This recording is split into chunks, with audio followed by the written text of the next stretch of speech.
एक छोटे से गांव में सुमन नाम की एक औरत अपनी 8 साल की बेटी के साथ रहती थी। सुमन के पति का देहांत होने के बाद उस पर दुखों का पहाड़ टूट पड़ा। घर की सारी जिम्मेदारी सुमन के कंधों पर ही आ गई। अपनी बेटी को पढ़ाने के लिए और घर का खर्च चलाने के लिए उसे कुछ न कुछ तो करना ही था, तो उसने दही बेचने का काम शुरू कर दिया। वो गांव भर में घूमकर दही बेचा करती थी। सुमन सुबह से दही का मटका लेकर गांव भर में बेचने के लिए निकल पड़ती। दही ले लो, दही, ताजा मीठा दही, दही ले लो। उसका दही बहुत ही मीठा और ताजा होता था। लोगों को उसका दही बहुत पसंद आता था।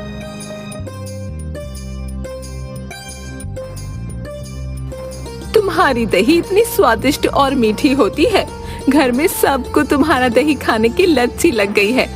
सभी चाहते हैं कि रोज तुमसे ही दही लिया जाए। हाँ हाँ, क्यों नहीं दीदी, आप लोग खरीदेंगे तभी तो मेरी कमाई होगी। सुमन जहाँ रहती थी वो कमरा उसने लाला से किराए पर लिया हुआ था। लाला एक दुष्ट स्वभाव का आदमी था। वो सुमन पर बुरी नजर रखता था। उसे परेशान करने के लिए बहाने से उसके घर पर धमक जाता था।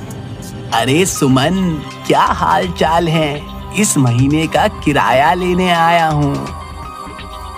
लाला, मैं 2-3 दिन में किराया दे दूंगी। बच्ची की स्कूल की फीस भरनी थी, इसीलिए थोड़ी देर हो गई।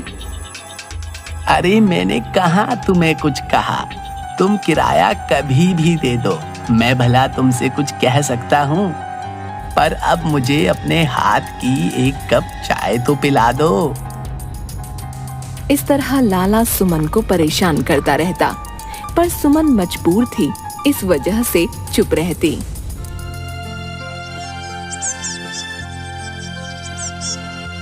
चलो बेटी, जल्दी से तैयार हो जाओ, मैं तुम्हें स्कूल छोड़ दूं, फिर मुझे दही बेचने भी तो निकलना है। बेटी को स्कूल छोड़ने के तुरंत बाद ही सुमन दही बेचने निकल जाया करती। दही ले लो, दही, ताजा मीठा दही। अरे सुमन, 10 रुपए का दही तो दे दो। क्या हुआ काकी, आज सिर्फ 10 रुपए का ही दही ले रही हो? क्या घर में कोई नहीं है? नहीं बेटा, आज घर पर कोई नहीं है। मेरी बहू और बच्चे 2 दिनों के लिए बाहर गए हैं, तो मैंने सोचा अपने लिए ही दही लेकर खा लेती हूँ। हाँ हाँ, दही से अच्छा भला और क्या होगा खाने के लिए। लो, 10 रुपए का दही ले लो। अच्छा, अब मैं चलती हूँ।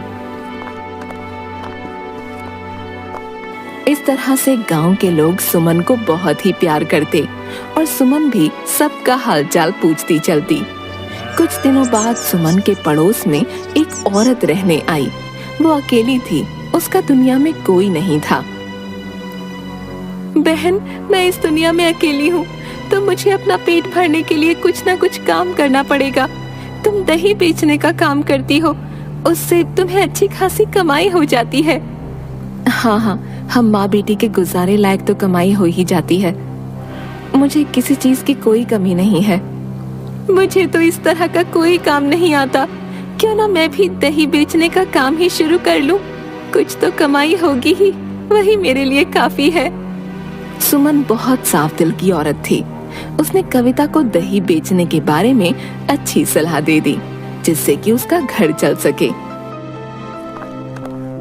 अगले ही दिन से कविता भी दही बेचने के लिए गांव भर में घूमने लगी, पर उसका दही नहीं बिका। गांव के लोगों को सुमन का दही ही बहुत पसंद आता, इसलिए उन्होंने किसी और से दही लेने का कभी नहीं सोचा।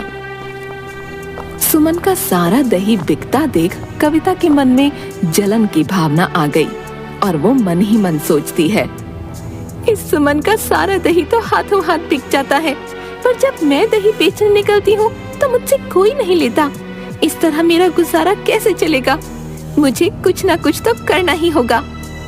कविता ने भी लाला से ही कमरा किराए पर लिया हुआ था। उसे तो किराया भरना भी मुश्किल हो रहा था।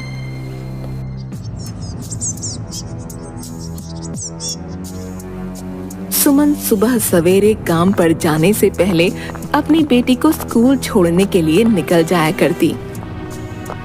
लेकिन सुमन जैसे ही घर से निकली तभी लाला आ धमका। अरे सुमन, कहाँ जा रही हो?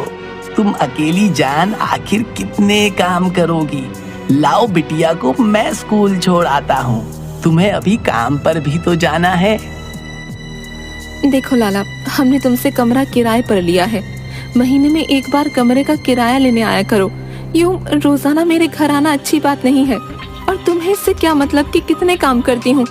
अपने काम से काम रखो और मुझसे यूं मत उलझा करो। ये कहते हुए सुमन वहां से चली जाती है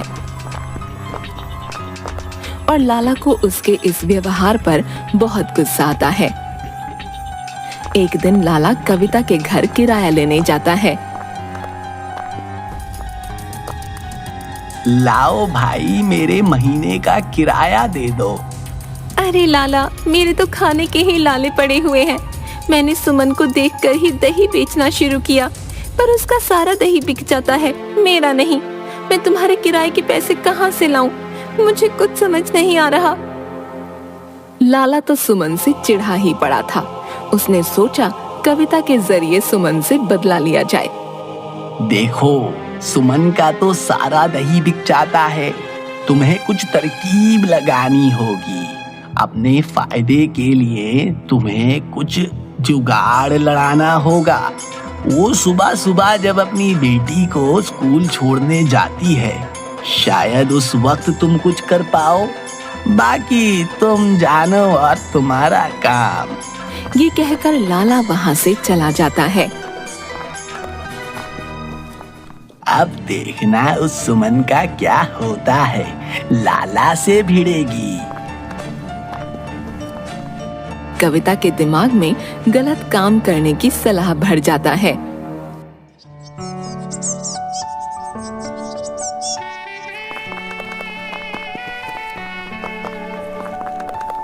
अरे कविता, मैं बस अपनी बेटी को छोड़कर आ रही हूँ। जरा 10 मिनट मेरे घर पर नजर रखना। हाँ हाँ, क्यों नहीं, तुम आराम से जाओ। इस तरह सुमन सुबह निश्चित समय पर अपनी बेटी को स्कूल छोड़ने जाया करती और वापस आकर दही लेकर बेचने निकल पड़ती। कविता के दिमाग में एक विचार आया। क्यों ना अपना दही ले जाकर सुमन के दही से बदल दूं? इससे मेरा दही ज्यादा बिकने लग जाएगा और मेरी अच्छी खासी कमाई हो जाएगी। इस तरह का विचार मन में रखते हुए अगले ही दिन जब सुमन अपनी बेटी को स्कूल छोड़ने जाती है, तभी मौका देखकर कविता अपनी दही की मटकी से सुमन की दही की मटकी बदल देती है और जल्दी से उसका दही लेकर अपने घर आ जाती है। घर वापस आते ही सुमन दही लेकर बेचने निकल जाती है। दही ले लो, दही, ताजा मीठा दही। अरे बहन, जरा आधा किलो दही दे देना। हाँ हाँ भैया, अभी देती हूँ।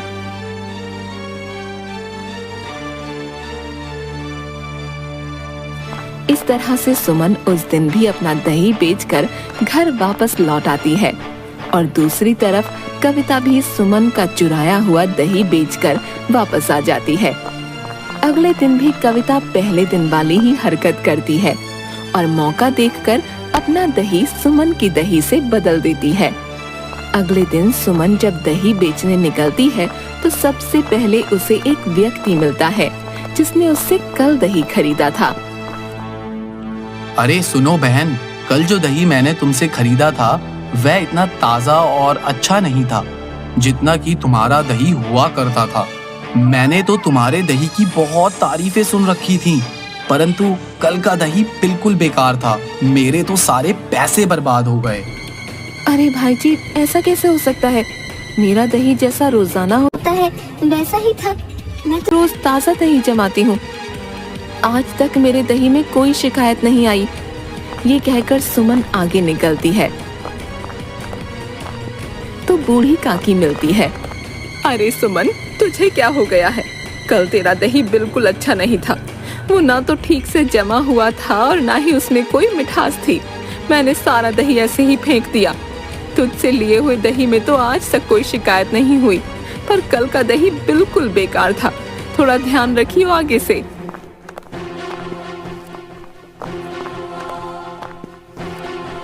सुमन जहाँ जहाँ भी दही बेच कर गई थी, सभी जगह से उसे दही में शिकायत मिली और आज के दिन उसका दही बिका भी नहीं। सुमन निराश और उदास होकर घर वापस आ जाती है। समझ नहीं आ रहा क्या हुआ। मैं तो हर रोज की तरह दही अच्छे से जमाती हूँ, लेकिन गांव वालों को पसंद क्यों नहीं आ रहा। उधर कविता का दही बिकना शुरू हो गया। इस तरह से उसका काम अच्छा चलने लगा और उसकी अच्छी खासी कमाई होने लगी। कविता मन ही मन बहुत खुश थी। ये तो बहुत अच्छा आइडिया लगाया मैंने। देखो मेरा सारा दही बिक जाता है और इस सुमन का दही नहीं बिकता। चलो मुझे क्या, मेरा तो काम हो रहा है। मैं इसी तरह इसे उल्लू बनाती रहूंगी। कुछ दिन इसी तरह चलता रहा और कविता का दही बिकता रहा। सुमन ये सब देखकर बहुत हैरान होती है। मेरा दही तो बिक नहीं रहा और गांव में कविता का सारा दही बिक जाता है। आखिर माजरा क्या है? कहीं इसमें कविता का हाथ तो नहीं? सुमन के मन में एक तरकीब आती है। वो जिस मटके में दही जमा रही थी उस पर नीचे की तरफ एक छोटा सा निशान लगा देती है और उसे हमेशा की तरह रख देती है। अगले दिन सुबह सुमन जब अपनी बेटी को स्कूल छोड़कर वापस आती है तो आते ही वो सबसे पहले अपनी दही की मटकी चेक करती है और देखती है कि वो जो निशान उसने मटकी पर लगाया था वो नहीं था। बस उसे सब समझ आ जाता है कि ये घटिया हरकत कविता ही कर रही है। वो कविता के घर जाती है ताकि वो उसकी मटकी चेक कर सके।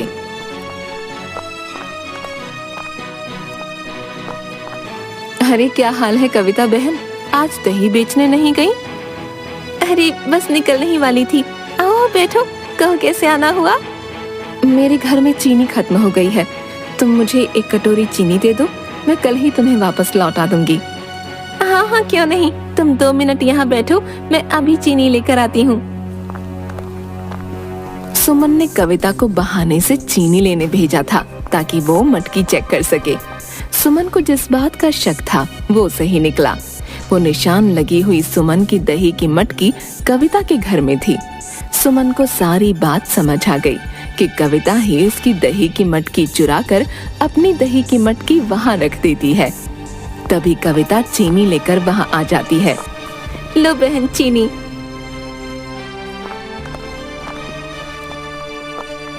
सुमन चीनी लेकर चुपचाप वहां से निकल आती है और सोचती है, कविता से चोरी की बात कही तो वो कभी भी नहीं मानेगी, इसीलिए उसे रंगे हाथों पकड़ना होगा। अगले दिन सुमन अपने आस पड़ोस के कुछ लोगों को इकट्ठा करके बात कहती है। देखिए, आप लोग तो मुझे कब से जानते हैं, मेरी किसी से कोई लड़ाई या झगड़ा नहीं है, पर इस कविता ने मेरे साथ बेईमानी की है। वो रोज मेरे घर से मेरी दही की मटकी चुरा कर ले जाती है और मेरे घर पर अपनी दही की मटकी रख जाती है, जिससे मेरी दही में शिकायत आना शुरू हो गई है और लोगों ने मुझसे दही खरीदना बंद कर दिया।